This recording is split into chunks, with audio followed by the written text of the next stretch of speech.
कहते हैं कि शिवराज मामा कभी कभी भी अपने वादों को नहीं भूलते, लेकिन पिछले साल 3.5 महीने अतिथि विद्वानों ने अपनी समस्याओं को लेकर पंडाल में गुजारे। वहाँ मामा भी आए और उन्होंने अपने वादे भी किए। क्या वादे किए और आज वर्तमान में उन वादों का क्या हुआ, आइए हम जानते हैं समिति के अध्यक्ष से। ये तो आपने बिल्कुल सही कहा कि आदरणीय शिवराज मामा अपना वादा नहीं भूलते हैं, लेकिन अतिथि विद्वानों का वादा कैसे भूल जाते हैं ये तो समझ से परे है।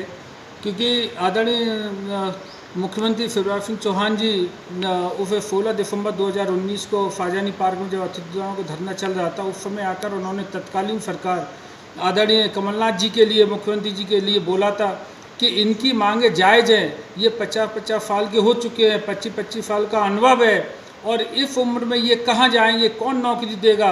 अब इनको नौकरी से बाहर कर दिया गया है। अगर जगह नहीं है तो और कॉलेज खोल लो, लेकिन इनको व्यवस्था में लो और इनका नियमितीकरण किया जाए। लेकिन आदरणीय व्यवस्था से अभी भी 15 माह से अतिथि विद्वान बाहर है, 6.5 से अतिथि विद्वान, और नियमितीकरण तो अभी दूर की बात है। 1 अप्रैल से आपका ट्रांसफ़र फिर चालू हो रहा है, ट्रांसफ़र में फिर अतिथि विद्वान बाहर हो जाएंगे और फिर हमारी वही स्थिति हो जाएगी। 1 साल तक फिर हम फॉलोन आउट के लिए लड़ते रहेंगे। अभी तक आपने बोला था कि 4.5 पद आ रहे हैं। हम आदरणीय मंत्री जी के भी पास गए, फिर उन्होंने बोला कि वित्त से फाइल अभी नहीं आई। हम वित्त मंत्री जी के पास भी गए, लेकिन हम इधर उधर घूमते रहते। 4.5 पद अभी तक स्वीकृति नहीं हुए हैं। हमारे जो 6.5 अतिथि विद्वान अभी वो बाहर ही है। और नियमितीकरण का जो आपने बोला था कि इनका नियमितीकरण किया जाए, लेकिन नियमितीकरण तो अभी कोसों दूर है। हमारी कोई पॉलिसी ही नहीं बन रही है। आदरणीय मंत्री जी से पूछा था, प्रमुख सचिव जी से भी पूछा था, अभी हमारे लिए कुछ नहीं है। अब इस उम्र में हम कहाँ जाएंगे। हम सभी लोग मध्य प्रदेश के ही रहने वाले हैं और जो पीएससी में अभी वेटिंग लिस्ट उठा दी है उससे भी हम बाहर हो जाएंगे।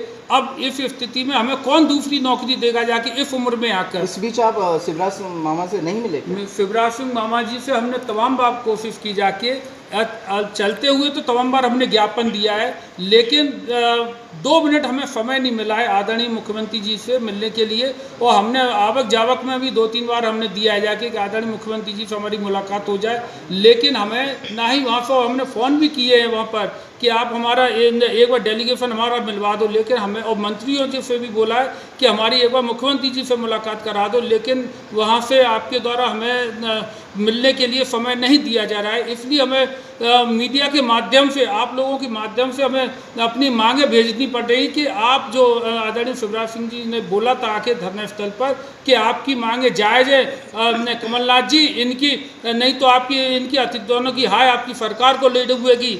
और आपने अभी तक हमारे लिए 1 साल से ज़्यादा आपका समय हो गया है, आपने अभी तक हमारे लिए न मंच से न कहीं से कुछ नहीं बोला। आदरणीय ज्योतिरादित्य सिंधिया जी ने भी टीकमगढ़ की सभा में बोला था कि अतिथि विद्वानों के साथ में मैं उनकी ढाल बनूंगा, तलवार बनूंगा, लेकिन ढाल तलवार तो दूर, आदरणीय वो तो राज्यसभा सांसद बन गए जाके, और अतिथि विद्वान अभी भी सड़कों पर हैं। अगर 1 अप्रैल के पहले हमारा अगर नहीं हुआ, फिर हमें सड़कों पर उतरना पड़ेगा, फिर भोपाल की तरफ कूच करना पड़ेगा, क्योंकि 1 अप्रैल के बाद ट्रांसफर पॉलिसी चालू हो जाएगी, हम फिर बाहर हो जाएंगे। इसलिए हमें रोजी रोटी का फिर वो पड़ जाएगा। और आप आदरणीय प्रधानमंत्री नरेंद्र मोदी जी ने भी बोला था कि कोरोना जैसी महामारी में किसी को भी फॉलोन आउट नौकरी से बाहर नहीं किया जाएगा। और अभी भी आपकी सरकार में और आपके ही मुख्यमंत्री काल में हमारे 6.5 अतिथि विद्वान अभी बाहर हैं। हम आपसे यही निवेदन करना चाह रहे हैं कि अतिथि विद्वानों को जो फॉलोन आउट आती है उनको जल्द से जल्द अंदर लिया जाए और हमारी जो मांग है नियमितीकरण को उसको पूरा किया जाए। हम सभी लोग यूजीसी की योग्यताएं पूरी करते हैं, क्योंकि आपने ही बोला था, ट्विटर में भी बोला था कि ये अतिथि विद्वान इधर उधर से उठा के नहीं बना दिए जाते, ये पूरी पारदर्शिता के तहत ही बनाए जाते हैं। इसलिए इनकी जो मांगे हैं नियमितीकरण की वो जायज़ है और हम आपका विधानसभा में सम्मान करेंगे, ऐसा आपने कमलनाथ जी के लिए बोला था विपक्ष में रहते हुए। और आपके सरकार के मंत्री श्री गोपाल भार्गव जी, श्री नरोत्तम मिश्रा जी और सभी लोग, श्री सीतारमण शर्मा जी, सभी लोग आए थे, लेकिन अब हम उनसे भी मिले जाके, लेकिन वो कोई भी हमारी तरफ ध्यान नहीं दे रहा है। हमें मजबूरी में अब सड़क पर उतरना पड़ेगा और फिर एक बार हमें फाजानी पार्क में आना पड़ेगा 1 अप्रैल के बाद। और इसके पहले आप हमारा जो नियमितीकरण का जो फॉलोन आउट है उनको अंदर ले लें। जय हिंद, जय भारत। जैसा कि आप सुन रहे थे अतिथि विद्वानों की समस्याएं। अतिथि विद्वानों को मामा जी, शिवराज जी, मुख्यमंत्री जी फिर सड़कों पर ना उतरना पड़े, इसके लिए आप उनकी विनती सुनें।